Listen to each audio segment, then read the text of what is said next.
当林婉儿驾驶那架轻型直升机再次起飞，叶晨也趁机服下重塑丹的时候，万里之外的破青会总部，吴飞燕正焦虑地在房间里不停踱步。她今年已经400岁了，但看起来也不过就是30多岁的年纪。虽然她风韵十足，英气勃发，但此刻由于过于焦躁不安，她那狠辣的性格几乎写在脸上，令人望而生畏。吴飞燕上一次有这种焦躁不安的感觉，还是与林竹鲁一起第一次被清军追入10万大山的时候。这么多年，虽说他一直没找到林婉儿，但这毕竟是一场持续了300年的猫鼠游戏，而他又一直扮演着那个猫的角色，所以找不到林婉儿也并不会让他如此焦虑。而此刻让他焦虑忐忑的根源，便是自己麾下2位伯爵已经在监视器上失踪了超过1个小时，他完全不知道这2人到底经历了什么。眼下吴飞燕最担心的就是自己这2位伯爵遭遇不测，建公伯的死以及整个塞浦路斯死尸驻地的覆灭，已经在破青会引发了很大的恐慌。若是这2位伯爵也遭遇不测，破青会必将陷入300多年来不曾有过的巨大动荡。就在他焦虑无比的时候，敲门声响了起来，门外传来一位老者恭敬的声音：“英主，属下吴天林求见。”吴飞燕冷冷道：“进来。”说罢，他右手虚空一挥，厚重的铁门便自动打开。一位身穿长袍的老者快步走到跟前，此人便是吴天林。吴天林乃是吴家嫡传，是吴飞燕哥哥吴飞扬之子留下的血脉，如今已有110岁。由于他是吴家那一代人中的长子，从小便被吴飞燕带在身边亲自培养，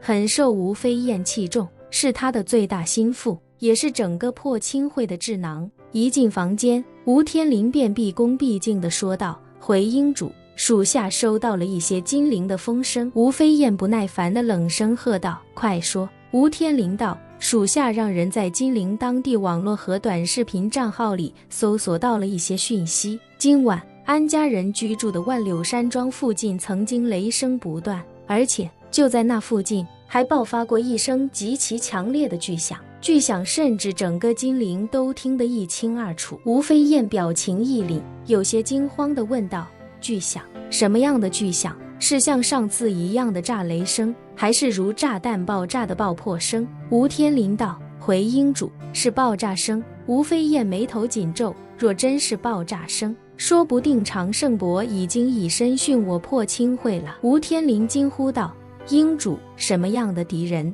能强大到让常胜伯殉报？”吴天林从小便跟在吴飞燕身边尝试入道，他的天赋虽不算太好，但也算是勉强入了修道的大门，再加上他本身是吴飞燕的心腹，所以很清楚吴飞燕在4大伯爵的泥丸宫内所做的手脚。吴飞燕此时也有些担忧，自言自语般说道：“常胜伯实力已经算是非常了得，又有我给的法器傍身，更是如虎添翼。若他真殉报了，那逼他殉报的人实力必然比他强出许多。”说着，吴飞燕忍不住惊叹：“真没想到精灵竟然还有如此高手，以我对安家的了解，他们根本不可能接触到这么强大的人，所以这个人到底是什么来头？”吴天林忍不住问：“英主，属下觉得那人应该认识安家，否则他为何会在关键时刻救安家于水火？”吴飞燕表情阴沉地摇了摇头：“我也不知道，若常胜伯真的殉报，对手一定是实力更强的修士，可我让人暗中监控安家多年，没有发现安家与任何修士有关系。”吴天林又道：“那会不会是常胜伯在金陵不小心得罪了金陵本地的高手？”吴飞燕思忖片刻道：“不排除这种可能。前2日常胜伯告诉我，他在金陵偶然间发现了法器，既然有法器出现，那很大可能就有修士存在，而且我现在开始怀疑常胜伯在金陵发现的法器会不会是对方早就布好的陷阱？所谓的法器不过就是引诱常胜伯上钩的诱饵。”吴天林惊呼：“若真是如此，那对方岂不是猜到常胜伯要去金陵？有可能。”吴飞燕表情复杂，说话间，他忽然想起什么，脱口道：“今晚我让定远伯暗中跟随常胜伯，若常胜伯被人逼得殉报，那他恐怕也凶多吉少。”吴天林瞪大眼睛，要是定远伯也遭遇不测，对咱们破清会来说，损失就太大了。您培养了这么多年，才培养出这4位伯爵，若是3位伯爵都出意外，下面的人一定会乱了阵脚。吴飞燕冷声道：“乱了阵脚，你记住，若常胜伯与定远伯都出了意外，五军都督府里谁乱了阵脚，就把他的脚砍下一只，若是砍下一只还不行，就砍下2只。”吴天林恭敬说道：“属下遵命。”吴飞燕又道：“若他2人都出意外，一定要让五军都督府严密对下面封锁消息，谁要是敢走漏风声，我要他的命。”吴天林拱手道：“英主放心，属下一定将话传到。”说着，吴天林单膝跪地，恭敬无比地说道：“英主，属下有一事觐见。”吴飞燕冷冷道：“说。”吴天林道：“英主，如果常胜伯与定远伯2人真死在金陵，属下斗胆建议英主让长老会3位长老提前出关，命他们3人前往金陵，只要他们3人联手，定能将那个隐藏在暗处的高手击杀。”吴飞燕一对剑眉瞬间紧皱，开口道：“3位长老已经闭关过100年，正处在开泥丸宫的关键时期，再有10几20年，他们3人泥丸宫陆续打开，破清会实力便可更上一层楼。若是现在让他们出关，势必会打断他们的修行进度，说不定会将他们打开泥丸宫的时间向后再推20年，轻易不能做这个决定。”说着，吴飞燕又道：“你知道3位长老是我隐藏的杀手锏，这100余年来，知道他们存在的人只有5个，除了你之外，便是4位伯爵。不到万不得已，我不能动这张牌。”吴天林忙道：“英主，若今日常胜伯与定远伯遭遇不测，属下可以断定，杀他们的人与杀建公伯的人，与在纽约救安家的人，在北楼救林婉儿的人，绝对都处于同一阵营。如此一来，也就证明对方不只是一个人，而是像破清会一样，是一个庞大的组织。他们不但有修饰这种传统的高手，还能熟练使用近防炮这种现代化武器，可谓是全面发展。若是再任由对方发展下去，对破清会的将来必有极大威胁。”顿了顿，吴天林继续道：“而且最近这段时间，他们接二连三不断取胜，大有破竹之势。若是再不将他们扼杀，恐怕往后会更麻烦。英主，这次危机史无前例，您不能再犹豫啦。”吴飞燕陷入片刻沉默。吴天林的担忧让他心中的焦虑与忐忑更胜了几分。他也知道吴天林所说并非没有道理，如果真的放任对方继续在暗中做大，将来对自己恐怕是巨大威胁。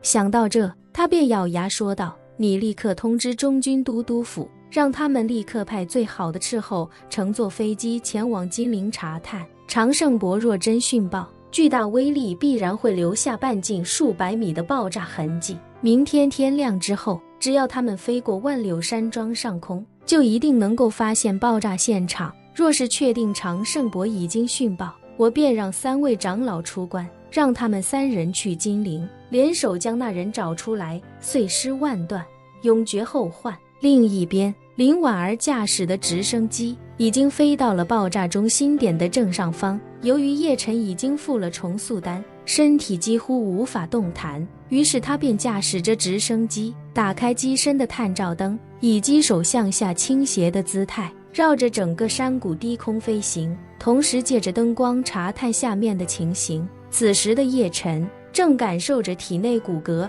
脏器、肌肉以及经脉的修复与重组。好在他伤的并不像当初李亚林那样严重，所以整个过程快了许多。而与此同时，在山谷边缘处一块巨石碎裂形成的天然石缝之中，定远薄云如歌，听着山谷半空中直升机的呼啸声，心中忐忑不已。眼下的他身体已然受到重创，经脉、丹田甚至5脏6腑都受了极其严重的伤。他历尽艰辛才爬到这巨石下面暂时躲避。原本他打算藏身在此，用几天的时间稍微恢复一下，然后再想办法离开。在他的判断中，虽然那个叶晨在爆炸发生的那一刻看到了自己，可长胜博爆炸的威力那么强，叶晨必然只有死路一条，所以他也可以断定对方没人知道自己的存在，自己可以在这安心疗伤。可他怎么都没想到，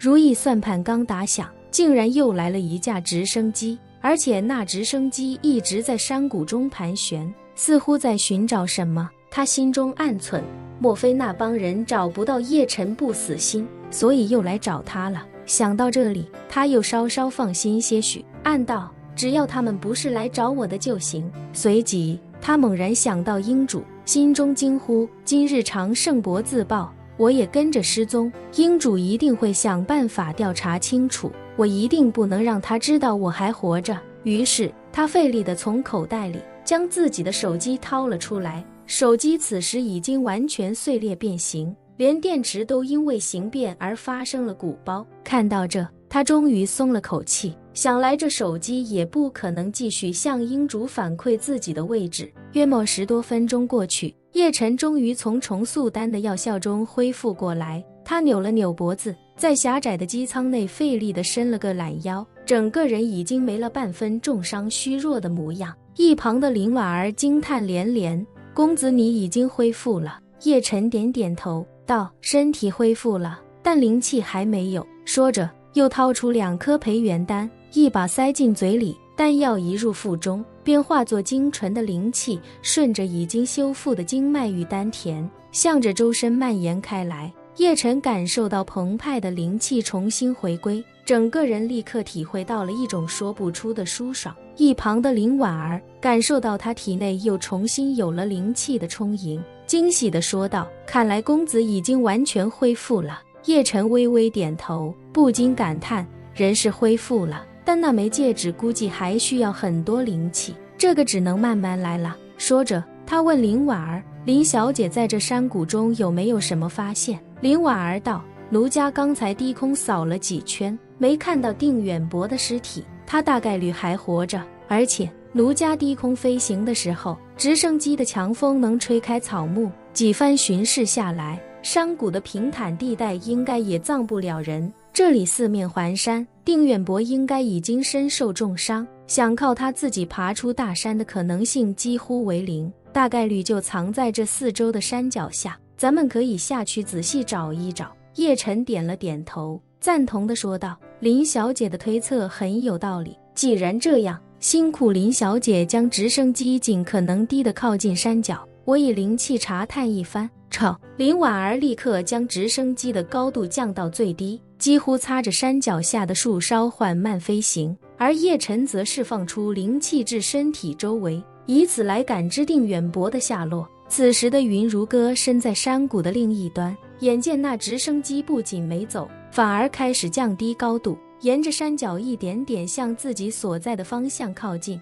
他一颗心瞬间提到了嗓子眼，他很清楚自己现在的情况，如果被人发现，都不需要什么高手，一个10岁的孩子也能轻松杀了自己。而且他也很清楚，如果自己落入安家人的手里，那下场恐怕只会更加悲惨。因为破清会20年前就杀了安家的安承熙以及她的丈夫叶长英，还在安家埋了20年的暗线，甚至2次试图将安家灭门。而且安承熙与叶长英之子叶晨今日也死在长胜博的自爆威力之下，此时的安家人一定把破清会当成了死敌中的死敌，自己要是被他们抓住，那岂不是只有死路一条？紧张的他艰难地挪动身体来让自己葬得更深，希望能够借助巨石的遮挡来逃过对方直升机的查探。他以为对方只是不懂灵气的普通人，而且对方肯定不是在找自己，而是在找叶晨，所以他断定对方最多在直升机上看看有没有叶晨的下落，不会留意巨石下面是否有人藏匿。可他哪里想得到，叶晨找他靠的不是视觉，而是灵气的感知。林婉儿驾驶着直升机沿着山脚一路搜寻，当直升机距离云如歌还有200-300米距离的时候，旁边叶晨的表情忽然一凛，旋即，他指着左前方一片漆黑处，对林婉儿说道：“在那里。”本期视频结束，欢迎订阅我的频道，这样就不会错过精彩内容。